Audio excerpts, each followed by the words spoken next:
हुजूर ने फरमाया जब मैयत को दफन करके फारिग हो जाओ तो उसकी कब्र पर खड़े रहो।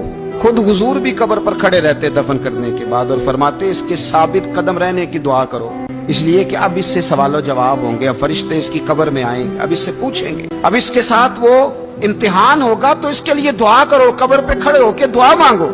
एक हदीस में फरमाया कि इतनी देर दुआ मांगो, इतनी देर दुआ मांगो कि जितनी देर ऊंट ज़िबा करके खाल उतार के गोश्त बना के, ऊंट ज़िबा करना सबसे ज्यादा मुश्किल है, ऊंट ज़िबा करके खाल उतार के गोश्त बना के बांट देते हो, इतनी देर मरने वाले की कब्र पे खड़े रह के दुआ मांगा करो, क्योंकि अब फरिश्ते आएंगे, सवालो जवाब होगा। मुसन्नफ अब्दुल रज़ाक में हदीस है कि एक बंदे को सिर्फ एक कोड़ा मारा गया था कब्र में, तो उसकी सारी कब्र में आग भड़क उठी। तो पूछता है कि ये एक कोड़ा मुझे क्यों मारा गया? तो उन्होंने कहा एक वजह तो ये थी कि तू पाकी पलीदी का ख्याल नहीं करता था, और दूसरी वजह ये थी कि एक दफा एक मजलूम ने तुझसे कहा था मेरी मदद कर, और तू मदद करने पे कादिर था, तेरे अंदर हिम्मत थी, पर तू उसकी मदद के लिए तैयार नहीं हुआ। वो हमारा मशहूर फिक्र है ना कि सानू की लगे पराई लड़ाई पुराई आग नू असी घर क्यों ले आइए। तो वो जो हमारा खास मामला है ना कि किसी की मदद नहीं करनी, वो हमें खराब करती है, हमारे हालात बिगड़ जाते हैं। मदद करने पे कादिर होते हैं पर किसी मजलूम की मदद, एक कोड़ा लगा तो पूरी कब्र में आग भड़क उठी।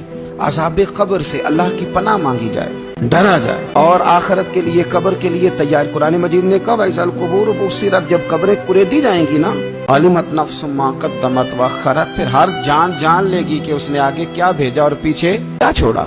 मेरे अजीज, अपनी कब्र के लिए अपनी आखिरत के लिए फिक्र करें, तैयारी करें।